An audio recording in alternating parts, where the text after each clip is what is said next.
এটি একটি গ্রাম্য পরিবেশের গল্প। গ্রামের প্রান্তে একটি ছোট্ট বাড়িতে বসবাস করত রোজি। সে ছিল সাধারণ এক মেয়ে, কিন্তু তার হৃদয়ে বিশাল একটি স্বপ্ন ছিল, বিশ্ব দেখার, নতুন কিছু জানার। গ্রামের অল্প কিছু মানুষের মতো সে কখনো শহর দেখেনি। তার জীবন ছিল একেবারেই সহজ, নিরিবিলি, প্রকৃতির মাঝে।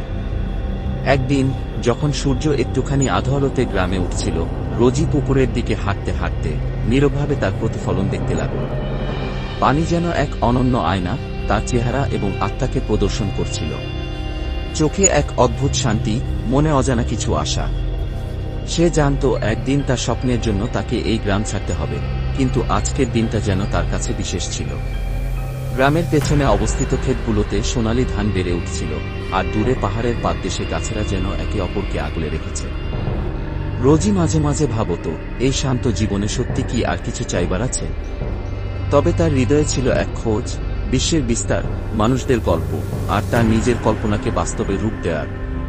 সে জানত কখনো না কখনো তাকে এই গ্রাম ছেড়ে অন্য কোথাও যেতে হবে, তবে আজকের দিনটা ছিল তার কাছে নিখুঁত, নিঃসঙ্গ আর পরিপূর্ণ।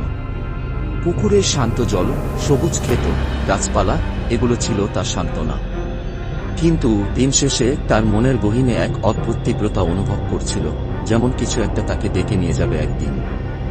এভাবেই রোজি তার গ্রাম্য জীবনে শান্তির মাঝে স্বপ্ন দেখে চলল, জানত সে একদিন তার গন্তব্য খুঁজে পাবে।